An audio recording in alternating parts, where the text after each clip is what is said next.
ঢাকা, যে শহর আমার হৃদয়ে বাসা বেঁধেছে, আজ আমি উড়ে যাচ্ছি তার থেকে অনেক দূরে, হিমালয়ের কোলে, নেপালে। একটা যাত্রা শুরু হচ্ছে যেখানে পাহাড় শেখাবে শান্তি আর আমি খুঁজে পাবো নিজেকে। চলুন একসাথে হারাই।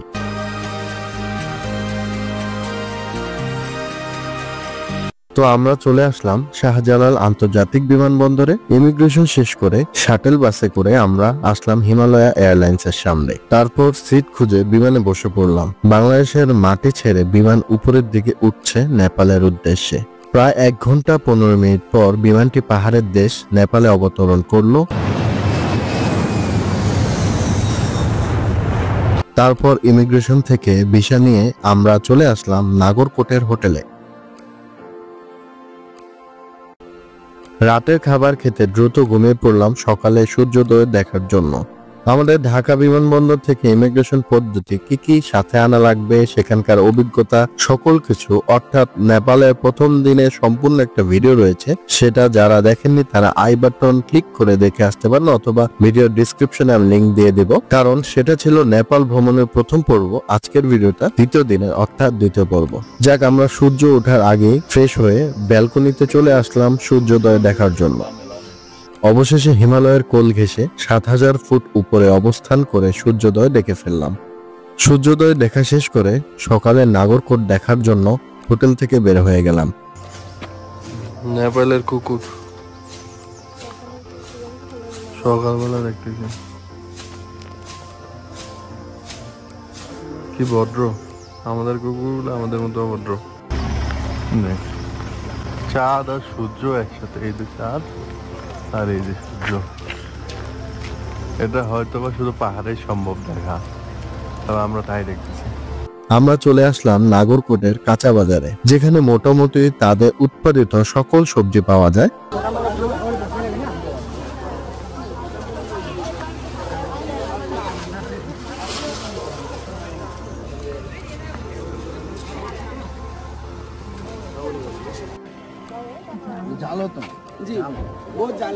ये गुआवा कितने रुपए में? केजी कितना है? क्या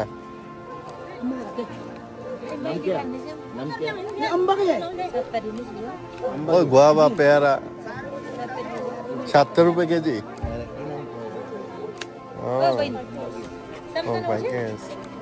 बहुत अच्छा है सब्जी। তো সবজি বাজারের পাশেই চায়ের দোকান দেখে সকাল সকাল গরম চা অর্ডার করি। না, ভালোই, চা খুবই ভালো। চা পান করে বাজার থেকে বের হয়ে গেলাম হাঁটার উদ্দেশ্যে। হঠাৎ দেখি নেপালের সেনাবাহিনীদের, যারা ব্যাগ ট্যাগ নিয়ে দৌড়াচ্ছে। আমরাও কিছুক্ষণ তাদের সাথে দৌড়াই। দৌড়াদৌড়ি করার পর হোটেলে চলে আসলাম সকালে নাস্তা করার জন্য।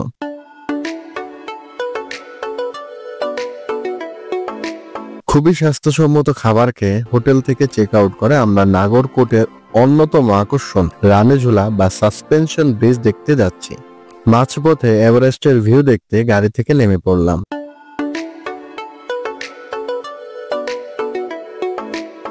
এভারেস্টের ভিউ কিছুক্ষণ উপভোগ করে চলে আসলাম সাসপেনশন ব্রিজ যাওয়ার মেইন গেটের সামনে।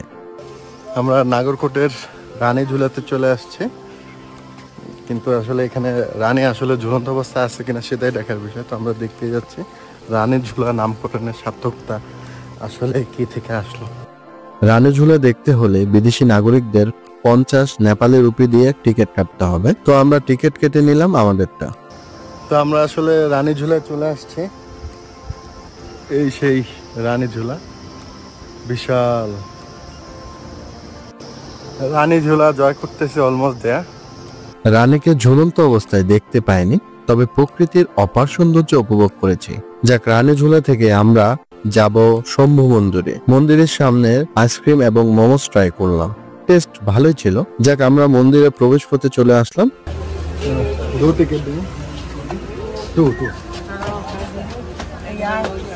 ঠিক আছে,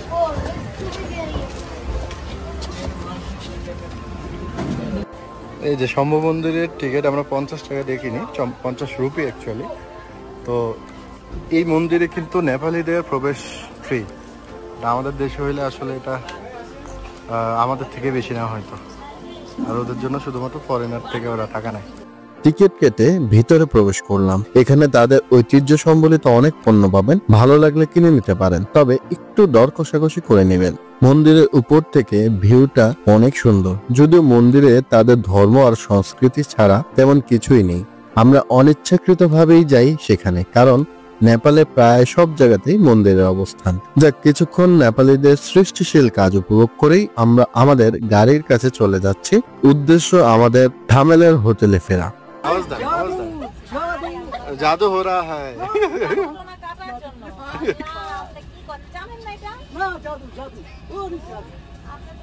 আওয়াজ কই আপনি যদি প্রতিদিন 4 ফুল করতে পারেন তাহলে আপনার উপরে কোনো জাদু টোনা যাবে না। আর ভাই আমরা যাই হোক, কিছুক্ষণ মজা করে চলে যাচ্ছি হোটেলে। যাক, অবশেষে চলে আসলাম আমাদের হোটেলে।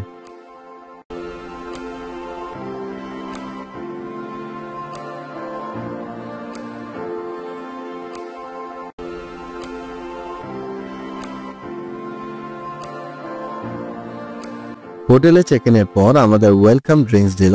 রিসেপশন থেকে আমাদের রুম কি সংগ্রহ করে রুমে চলে আসলাম।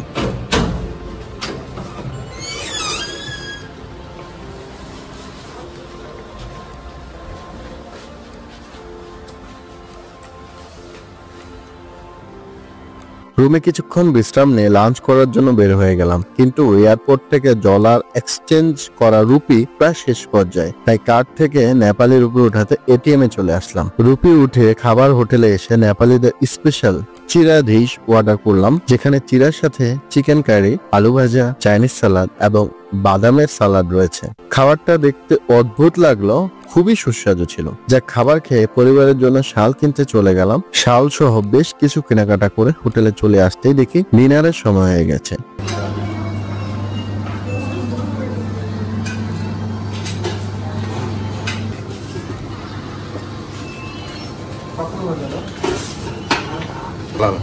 তাড়াতাড়ি ডিনার করে ফেলবো, কারণ রাতে ধামেলের নাইট লাইফ দেখবো। তো খাবার খেয়ে বের হয়ে গেলাম ধামেলের নাইট লাইফ দেখতে। তবে আপনাদের একটা নির্মম বাস্তবতা বলি, মূলত নাইট লাইফ বলতে এখানে ডিজে পার্টি, লাল পানি অর্থাৎ শরাব আর মেয়েদের সাথে আড্ডাবাজিকে ধামেলের নাইট লাইফ বলে। এটাই ছিল নেপালের দ্বিতীয় ভিডিও। আগামীকাল বা পরবর্তী ভিডিওতে দেখবো এই হোটেলে সকালের নাস্তা, বৌদ্ধনাথ মন্দির, নেপালের ফলের দাম কেমন, গার্ডেন অফ ড্রিম সহ অনেক কিছু। তো পরবর্তী ভিডিও দেখার আমন্ত্রণ রইল। ততক্ষণ পর্যন্ত চ্যানেলটি সাবস্ক্রাইব করে সুস্থ থাকুন, ভালো থাকুন।